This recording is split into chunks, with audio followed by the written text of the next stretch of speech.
Have you ever had, I know you have, had a client that just didn't get it mentally? And was there something that you did that kind of flipped the switch? Or it's like, look, all right, we're struggling right now. I've told you about the nutrition plan. I told you about the consistency in the workouts, but something isn't clicking for you. And what was it that took them over the top? And it was like, all right, okay, now they get it.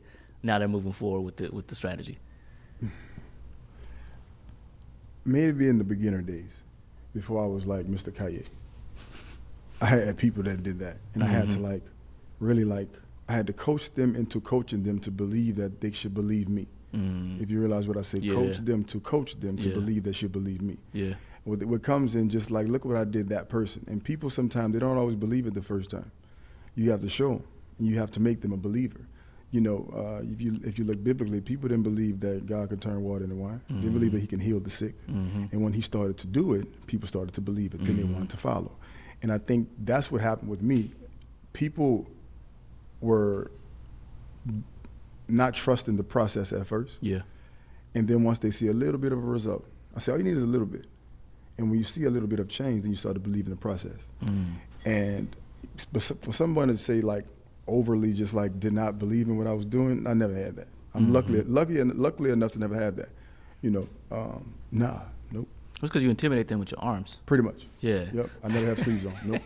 No. So from a let's say somebody that's out there that's like, you know what, I wanted to fix my outer layer one, but I struggle with the motivation.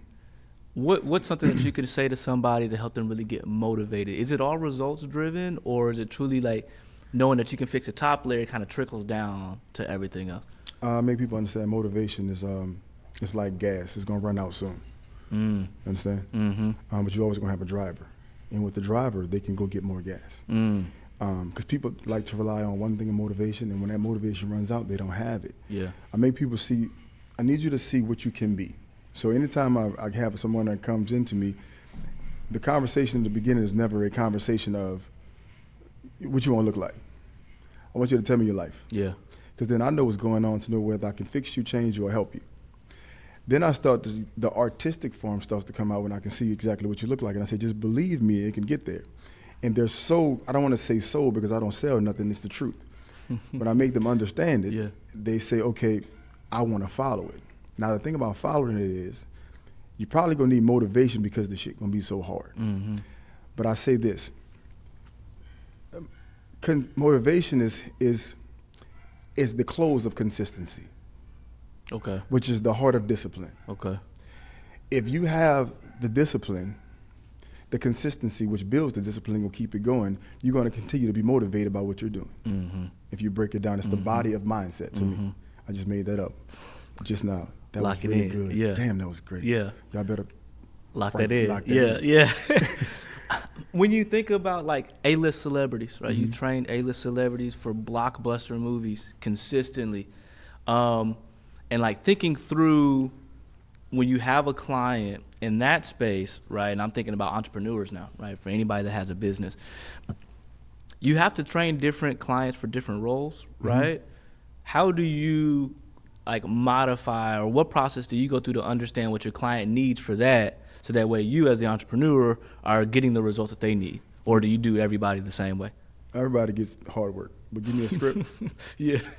Give me the director and give me a storyline. And I can tell you what I'm gonna put together.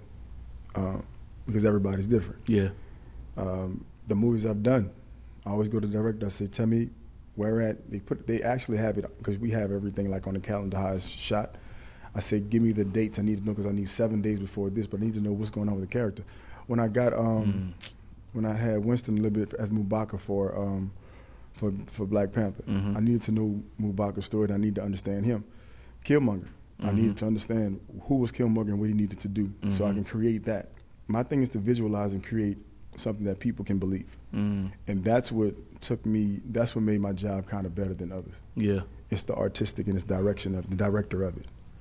I remember, it's funny, I don't know if you remember, I called you, it was like last Christmas, because my in-laws was arguing about the Creed cast. They were like, who was bigger?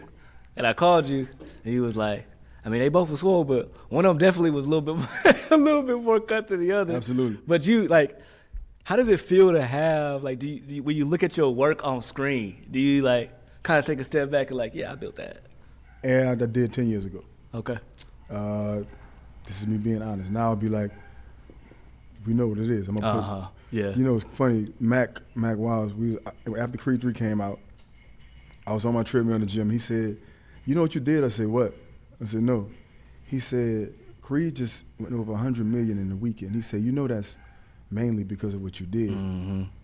And I said, "Damn, I do this." Had to think about it. Yeah. I did. I had to have a moment. A little tear came in my eye. Yeah.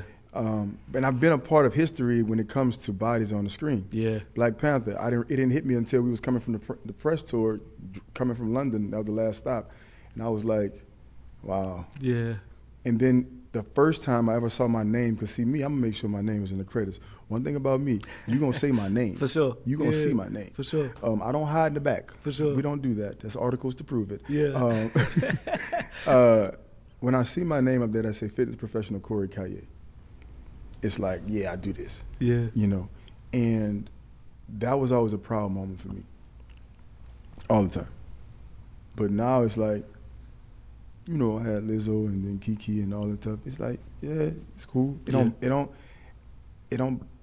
do the same thing it used to, but I'm always gonna be proud of my work. Yeah, for sure. Mm-hmm. For sure. Well, I know that leads to kind of your next phase of on screen. Mm-hmm. I mean, you've been on screen a lot more lately. Yeah. For you, how does that transition from being behind the scenes to now, like, nah, put me on screen? Mm-hmm. Like, how have you been able to kind of change your mental approach to being able to get those roles and getting more calls in that regard than versus the calls of just, hey, we need you, you know, to be on set to train or to sculpt the frame of who we want to have on?